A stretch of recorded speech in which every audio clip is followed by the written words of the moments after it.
Depuis sa sortie en 2022, la saison 1 d'Andor a reçu des éloges quasi universels de la part des critiques et des fans. Mais se refaire la série en 2025 révèle de dures réalités. Vous êtes malade.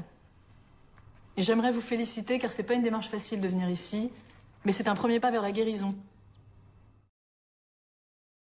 Même les meilleurs films et séries Star Wars ont inévitablement des problèmes, et malgré sa grandeur, Andor ne fait pas exception. La saison 1 comporte des épisodes qui ne sont pas aussi agréables que d'autres, des défauts dans l'exécution de certaines idées, et des personnages qui ne sont pas assez convaincants pour une histoire par ailleurs passionnante. Il ne s'agit pas du tout de diminuer la qualité d'Andor, mais plutôt de souligner l'importance d'une analyse critique des projets Star Wars d'aujourd'hui. Critiquer et réévaluer les séries Star Wars exige le meilleur de la part des équipes créatives afin que les fans puissent voir les meilleures histoires possibles. À quelques mois de la saison 2 d'Andor, voici les plus gros problèmes dont la série doit tirer les leçons pour tirer une conclusion satisfaisante.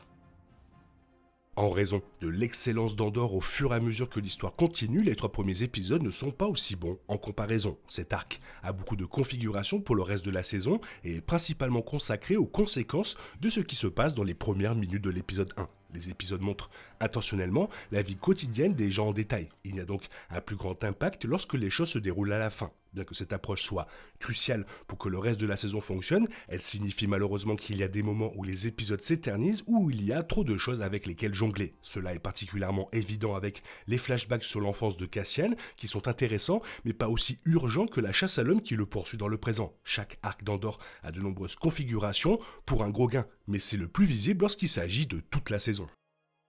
La décision de diviser les épisodes en arcs était une nouvelle approche pour les séries Star Wars, même si elle a eu un effet secondaire involontaire. Étant donné qu'Andor est divisé en 3 arcs d'épisodes, les 2 premiers épisodes dépendent du 3e pour une résolution satisfaisante. Cela aurait pu être bien de diffuser les 3 premiers épisodes en même temps, mais de nombreux fans ont trouvé frustrant de regarder un épisode par semaine. Même s'il est tout à fait normal que les épisodes s'appuient les uns sur les autres et suscitent l'enthousiasme des téléspectateurs pour le suivant, il devrait y avoir suffisamment de points d'arrêt logique pour qu'un épisode soit autonome. Disney+ aurait pu utiliser une stratégie similaire à celle d'Arcane sur Netflix en diffusant 3 épisodes par semaine au lieu d'un. Même s'il avait fait, cela ne changerait rien au fait que les épisodes individuels d'Andor ne semblent pas pleinement satisfaisants. Ce qui distingue vraiment Andor de nombreuses autres séries Star Wars, c'est l'excellence constante de l'écriture, et les monologues ne font pas exception. Plusieurs personnages comme Mon Mothma, Kino Loy et Marva Andor ont tous un moment pour briller en livrant un monologue puissant qui résume l'arc de leur personnage et leur impact sur l'histoire. Le monologue de Luten Rael sur le sacrifice personnel est la scène la plus puissante de la série et l'une des meilleures de Star Wars. Cependant, cela présente un schéma qui devient difficile de ne pas remarquer en revoyant la série. Aussi géniaux que soient les monologues, cela peut être quelque peu distrayant lorsque vous réalisez à quel point ils sont nombreux et à quel point la série peut dépendre d'eux pour transmettre les motivations d'un personnage. Ils font toujours partie des parties les plus engageantes de la série, mais leur redondance devient de plus en plus évidente à chaque visionnage. Cassian Andor devient finalement un homme recherché par l'Empire et la Rébellion, sans se rendre compte qu'il est détenu dans une prison impériale sous une fausse identité. L'ironie est importante dans le message de la série, démontrant l'arrogance de l'Empire et le fait que Cassian a été arrêté sur la base de fausses accusations au lieu des crimes qu'il a réellement commis. Bien sûr, il est difficile de croire que l'Empire n'aurait pas découvert son identité lors de son arrestation. L'Empire avait enregistré le visage de Cassian et le recherchait activement. Sa photo aurait sûrement été prise après son procès. Puisqu'il aurait porté de fausses pièces d'identité, l'Empire aurait pu parcourir ses dossiers comme procédure standard, révélant qu'il était sur une personne d'intérêt. Il n'est pas impossible que l'Empire ait commis une telle erreur, mais c'est un peu difficile à croire. La série doit être félicitée pour avoir donné de l'importance à chaque personnage, même les personnages secondaires avec peu de temps à l'écran. Cependant, cet engagement envers chaque personnage signifie que beaucoup restent après leur premier acte, et les scénaristes ne savent clairement pas quoi faire avec certains d'entre eux. Cyril Karn est l'exemple le plus parfait, passant la saison déprimé après avoir perdu son emploi et suivi un officier impérial sans toutefois se faire arrêter. Il en va de même pour d'autres personnages secondaires comme Vel et Cinta, qui essaient principalement de demander des réponses à leurs supérieurs ou de rester assises en attendant l'apparition de Cassian. La série revient également constamment à Ferrix pour rappeler aux téléspectateurs ce que font des personnages comme Marva, Bix et B2 sous l'occupation impériale. Bien que ces apparitions maintiennent les personnages dans l'histoire jusqu'à ce qu'ils soient pertinents dans le final de la saison, ce n'est pas aussi intéressant que l'intrigue principale de chaque arc.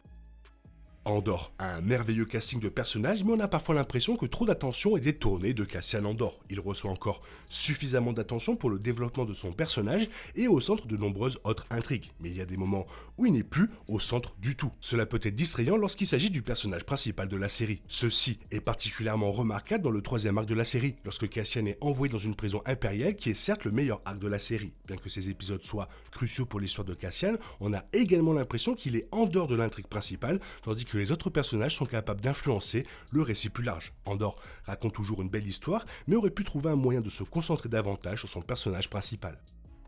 Un autre problème avec le personnage principal d'Andor est que son histoire devient plus confuse. Dans Rogue One, Cassian a laissé entendre qu'il combattait l'Empire depuis l'âge de 6 ans, mais cela ne correspond pas du tout au flashback des 3 premiers épisodes. La série mentionne également des détails sans les développer pleinement, comme Cassian étant un enfant soldat à 13 ans. La série semble également contredire Rogue One en montrant que Cassian est allé en prison au moins 2 fois dans sa vie, bien qu'il ait laissé entendre auparavant qu'il n'avait jamais été impliqué dans une affaire auparavant. Les 3 premiers épisodes n'expliquent jamais complètement pourquoi Cassian vivait dans une tribu d'enfants sans adultes, ni comment ils ont tous été anéantis après son départ. Les guides de référence ont tenté de rassembler ces informations, mais tout ne concorde pas complètement. Diego Luna donne une performance fantastique dans le rôle de Cassian Andor, mais la façon dont le personnage est écrit ne lui donne pas l'occasion de vraiment montrer ses capacités en tant qu'acteur. Les meilleurs personnages de Star Wars sont ceux qui ont de multiples aspects de leur personnalité et qui montrent une variété d'émotions dans différentes situations. Cela ne veut pas dire que Luna ne fait pas ça du tout, mais Cassian est un personnage très sévère et sérieux le plus souvent. Cela devient plus évident après le premier arc, lorsque Cassian est placé dans des situations plus dangereuses et doit être beaucoup plus sérieux. Cassian doit avoir l'air fort et compétent pour un groupe de rebelles qui ne le connaissent pas ou ne lui font pas confiance. La prison impériale montre Cassian à son point le plus bas, et les 2 derniers épisodes le montrent sous le choc de tout ce qui s'est passé. Luna a bien joué le personnage, mais n'a pas toujours pu montrer une facette différente de Cassian.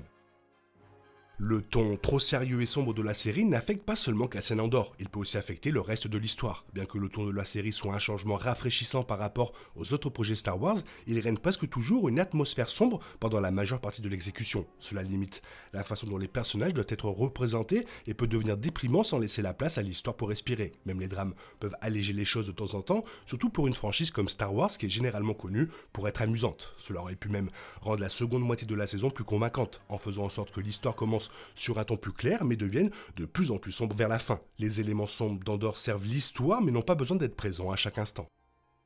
La plus grande critique contre Andor, même de la part de ceux qui ont aimé la série, est qu'elle ne ressemble pas du tout à Star Wars. Bien que ce qui ressemble à Star Wars soit finalement subjectif, c'est un bon point dans le cas d'Andor en raison de son caractère sombre et lent par rapport aux entrées précédentes Star Wars. C'est bien pour Star Wars d'essayer de nouvelles choses, mais s'éloigner trop amènerait naturellement les fans à se demander pourquoi ils devaient faire partie d'une franchise existante. Andor évite intentionnellement le fanservice, ce qui signifie qu'elle fonctionnerait comme son propre univers de science-fiction. Il n'est sans doute pas nécessaire qu'il s'agisse d'une histoire de science-fiction, car le récit sous-jacent pourrait également fonctionner s'il s'agissait d'une rébellion sur Terre. Andor incarne les thèmes de Star Wars, s'ajoute à la chronologie globale et est plus unique avec une esthétique de science-fiction, mais également juste de noter qu'elle n'incarne pas toujours ce que distingue Star Wars pour les fans. Et toi, est-ce que tu as revu Andor avant la saison 2 ? Fais-moi savoir ce que tu en as pensé dans la zone commentaire, sinon il est temps pour toi de reprendre le cours normal de ta vie. On se retrouve bientôt pour une nouvelle vidéo. Bisous, bisous, bye bye. Il est impossible de compter sur les autres de nos jours. On est obligé de tout faire soi-même. Je me trompe? Rien de grave. J'avais tout prévu. Où va le monde? Je vous le demande.